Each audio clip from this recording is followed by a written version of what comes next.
Now at 11 o'clock, a mascot controversy at Manchester High School, where they've been the Indians since before the current students enrolled and even before some teachers were born. Yeah, but that long-standing tradition may soon be coming to an end because a group of young people believe it's offensive. But on the heels of Guilford High School changing their name from the Indians, well, the talk is gaining steam here in North Haven, too.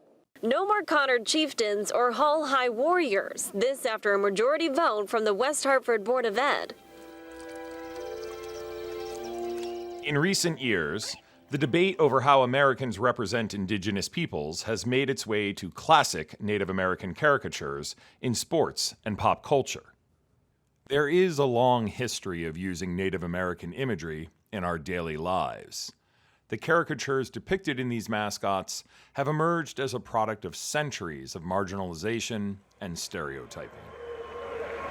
The roots of these offensive images can be traced back to colonial America and to the stories like that of Lover's Leap in New Milford, Connecticut.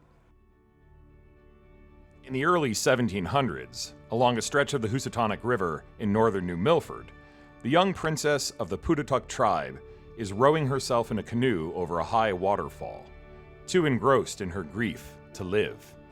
The story says that the young girl was the daughter of Chief Waramaug, the most powerful Native American leader in western Connecticut. She sees this white person for the first time, and she was very curious. So after observing him day after day after day, she finally gains the courage to come up close to him, and they start talking and form a relationship. She brings him back to her community, and Chief Waramaug accepts him in to the community, but he wants to leave to tell his family that he plans to marry Lilinoa. So he takes off and he leaves for a while. He's gone a lot longer than she had expected, and she started to get very, very depressed that he wasn't going to ever come back. Chief Waramaug felt bad for her and worried that, that her depression and loneliness, he needed to help with that somehow. So he arranged for her to marry someone within the tribe, which further depressed her. So she snuck off one night and went up to the top of this waterfall and wanted to end her life. So she starts paddling her canoe to go all over the waterfalls. And lo and behold, just as she does, her white lover shows up, and they both plummet off of the waterfalls together at the same time.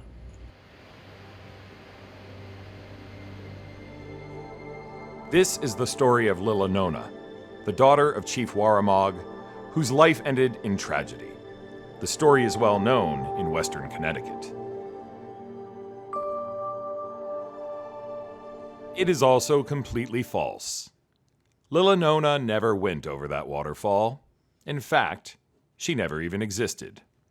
Waramaug himself may never have existed. So what is the true story behind Lover's Leap? So this story of their love being rejected and her killing herself over it doesn't make sense within that historical context. I mean, they could just say, oh, well, he's a leader, therefore, wouldn't it be romantic if he had a daughter? And then they just, tell that story.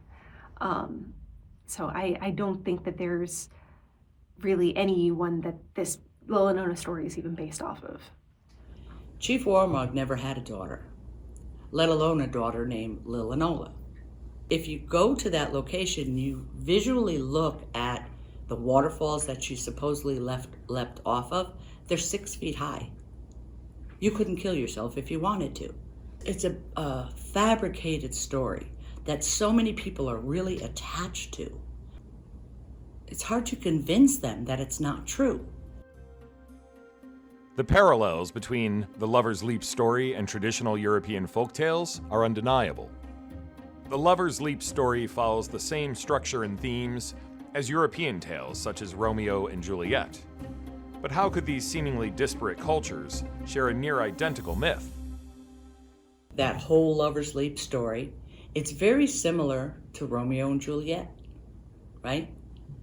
It's very similar to West Side Story and so many other fantasy stories such as that. There are hundreds of Lover's Leap stories all across the United States. There's 50 Lover's Leap stories along the Mississippi River alone.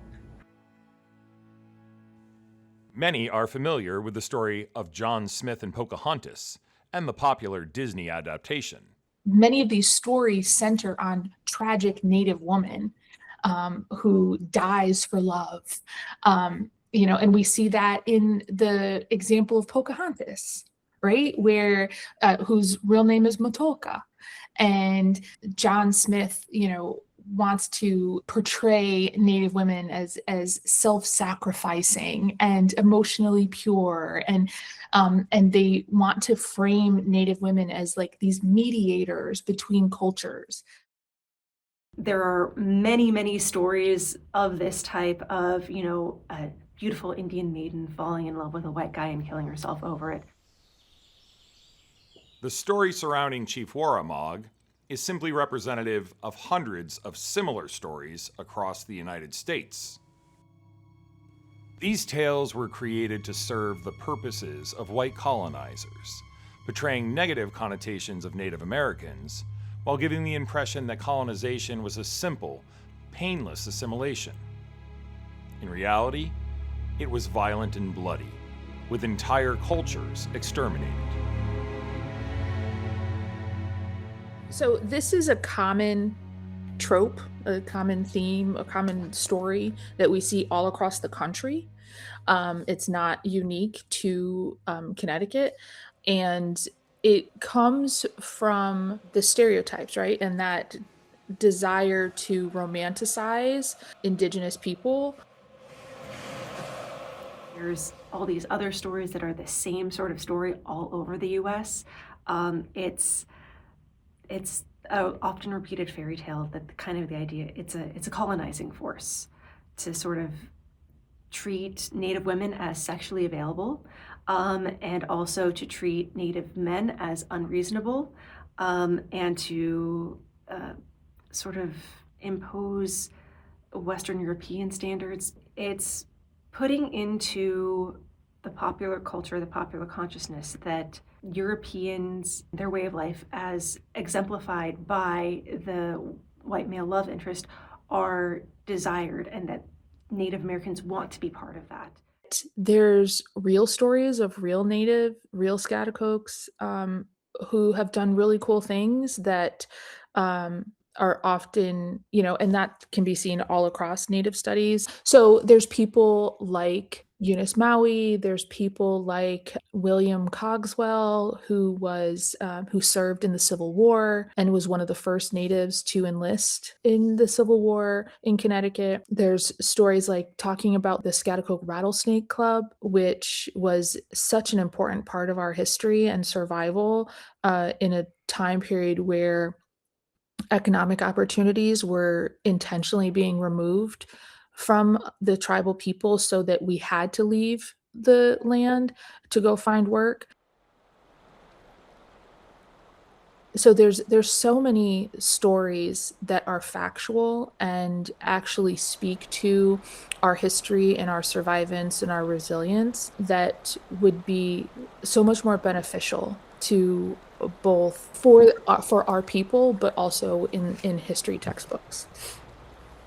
Central to the theme of resilience, Native Americans have endured centuries of racism, erasure, and misinformation. Many Americans, believed by the late 19th century that Native people were vanished, that we no longer existed, that we were extinct. And that belief wasn't true, but it produced a cultural nostalgia where, settlers mourned the disappearance of the very cultures of their, that their societies helped destroy. They called this phenomenon imperialist nostalgia. So there's that purpose, right? It replaces real Indigenous histories with these invented ones. It reinforces the idea that Native people belong to the past, and it obscures the presence of living Native communities. But broadening accurate representation of Indigenous culture has been a slow process. The ultimate goal of these stories has been to streamline the complete erasure by assimilation of Native American people. So that it makes it easier to, again, continue with land dispossession, continue with marginalizing Native people, because if they're just a character in a story, they are not central figures in politics, in economics, in in environmental climate issues. When what happened in the past is buried and replaced with sanitized romance, the result is too often a stereotypical caricature of our past. This version of the past can do real damage in the present. The bottom line really is it's important to replace these romantic myths with histories that help people see that Indigenous communities are politically sophisticated. There is not one gender norm, that Native people never disappeared, that we are still here, and that the landscape itself is layered with real Indigenous histories.